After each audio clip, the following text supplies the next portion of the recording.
yoyote ukitaka kujua ataenda kuanguka anapoinua kiburi. Mwanadamu hana hata haja kukwambia kuna anguko. Ukishaona kiburi ujue anguko limemtangulia. Ukishaona kiburi ujue kuna anguko linakuja. Kiburi ni kitu ambacho kinasababisha watu waliokuwa wakuu wamekuwa sio kitu leo. Watu waliokuwa matajiri wamekuwa maskini leo. Waliokuwa na magari mengi leo hawana hata baiskeli. Waliokuwa na makanisa watu 1000 leo hawana hata watu 5. Kilichowashusha ni kiburi. Badala ya umtazame Mungu unatazama Mungu alichokupa. Badala ya kuiangalia neema unaangalia baraka. Wewe umeitazama baraka unakajiona wewe ndio Mungu. Mungu anataka umtazame yeye. Umtazame yeye kwa kila kitu. Mungu amewanyang'anya wengi fedha, amewanyang'anya wengi vipawa, amenyang'anya wengi karama, wengi wamenyang'anywa mpaka na vyeo kwa sababu waliinua kiburi walipoinuliwa na yeye. Usikubali kutazama ulichopewa na Mungu, mtazama aliyekupa.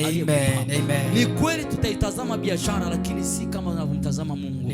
Tusiabudu baraka, tumwabudu aliyetubariki. Amen. Nisikilize nikwambie mtu wa Mungu. Kuna mtu yuko hapa saa hii. Wewe unaweza kusema si mimi, lakini kuna mtu yuko hapa anasema sijui nitarudije kwenye nafasi yangu ya kwanza. Sijui nitarudije kwenye ile nafasi yangu nirudi kwenye elimu. Sijui nitarudije kwenye ile level ya upako niliokuwa nao. Sijui nitarudije kwenye ule utajiri. Kuna fedha ulishawahi kushika mpaka leo zilipopotea hujawahi kushika tena. Sijui nitarudije tena kuwa mtu mwema. Uenda mpaka leo ujui. Nataka nikwambie hakuna fedha, hakuna mtu, hakuna mwanadamu atakayekusaidia, hata mchungaji. Kitakachokusaidia rudi kwa Mungu. Amen.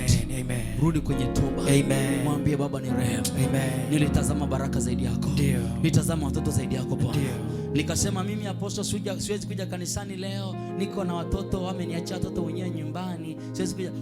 Mungu hana nafasi tena, watoto wako wana nafasi.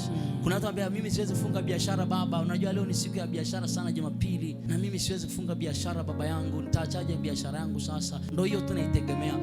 Umeshainua kiburi. Muda sio mrefu hata biashara haitakuwepo. Watu kama hawa mimi nakaa chini na waangalia tu. Yaani wamefika mahali hata ibada hawaji tena kwa sababu ya biashara. Hawaji tena kwa sababu ya mke. Walipoingia kwenye mahusiano yakawatoa kwa Mungu. Mwana wa Mungu, kama kuna kitu ulikuwa nacho kikasababisha huombi kama zamani, kikasababisha usomi neno kama zamani, hicho kitu sio sahihi, kiondoe haraka. Amen.